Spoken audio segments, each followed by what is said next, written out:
Hi, hockey coaches, hockey players, hockey parents, puck face members. Saturday morning here. Hey, listen, today we're going to be talking about working hard. Everybody wants to work hard. Everybody thinks working hard is the way to go.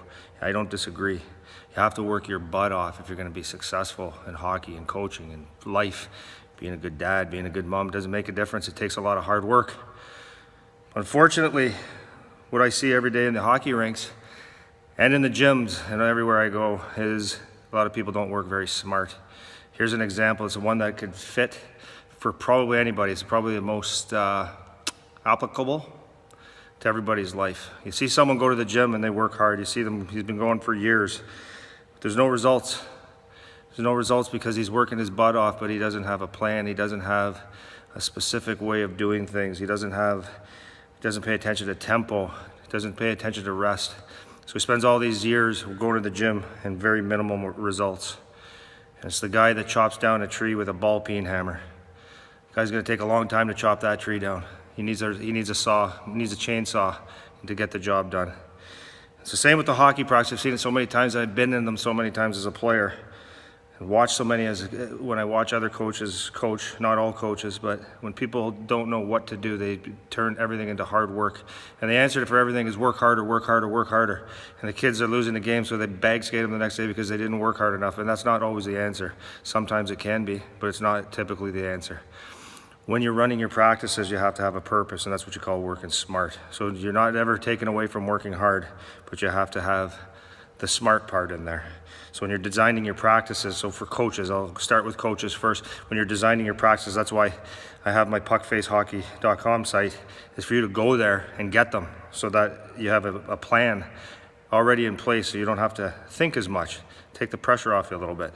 But when you go to your practices, you want to work smart. You want the kids to have a progression. You know, are we moving and a purpose? So when you're starting your practices, what are we lacking? What is our purpose this practice? We're not moving the puck well, so let's spend a lot of time on puck movement so you become a teacher, not just a drill sergeant. And when you turn your coaching into teaching, not just being a drill sergeant, your results come.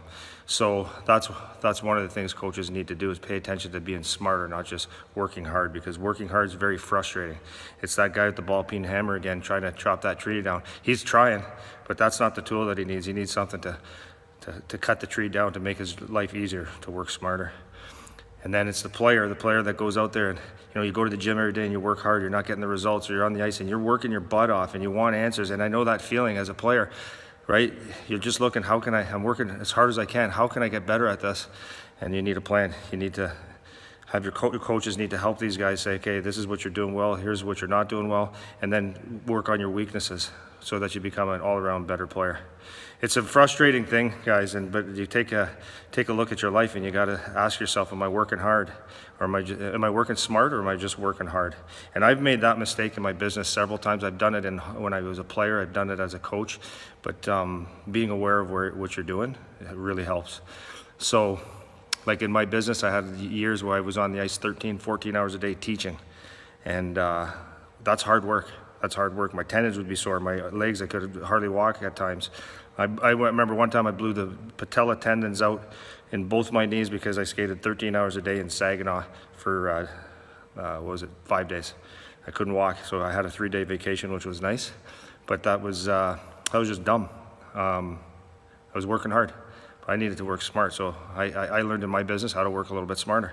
And it pays off. You get to have a life, and you feel rewarded for all the work that you do. So hopefully you guys enjoyed this today.